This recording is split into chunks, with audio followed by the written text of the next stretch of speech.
પસે પ્રભુ યસુ પવિત્ર આત્માના કીધા પ્રમાણે રણવગડામાં જો કે શૈતાન એને આઝમાવે. અહીંયા એણે 40 દાડા અને 40 રાચું વર્ત રાછો અને આખરકાર એને અલાહી ભૂખ લાગી. તાર શૈતાન એકને આવ્યો અને એને કીધું કે જે તું ઈશ્વરનો જીચરો છે તો આ પથ્થરોને હુકમ આલ કે એ રોટલા થઈ જાય.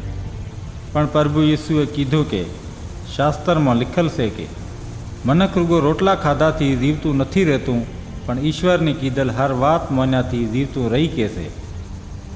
પછી શૈતાન પ્રભુ યસુને પવિત્ર શહેર યરુશલેમમાં ઈશ્વરની ઘરે લઈ ગયો અને એની બધાથી ઊંચી જગામાંથી ઊભો રાખ્યો અને કીધું કે જે તું ઈશ્વરનો જીચરો છે તો અહીંથી નેસો ટીપ્પો આલ.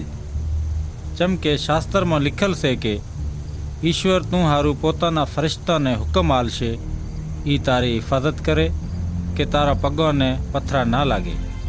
પછી પ્રભુ યસુએ કીધું કે શાસ્ત્રમાં લખેલ છે કે તું પરમેશ્વર પોતાના ઈશ્વરને ના આદમાય.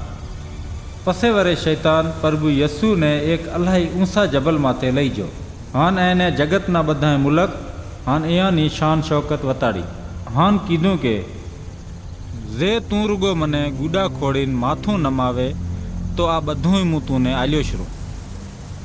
પણ પ્રભુ યસુએ કીધું કે એ શૈતાન અહીંથી ટળી જા.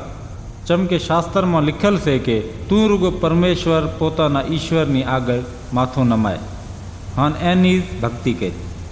ત્યાં ચેડ શૈતાન એને મેલીને જાતો રહ્યો અને ફરિશ્તા આવીને પ્રભુ યસુની સેવા કરવા માંડ્યા.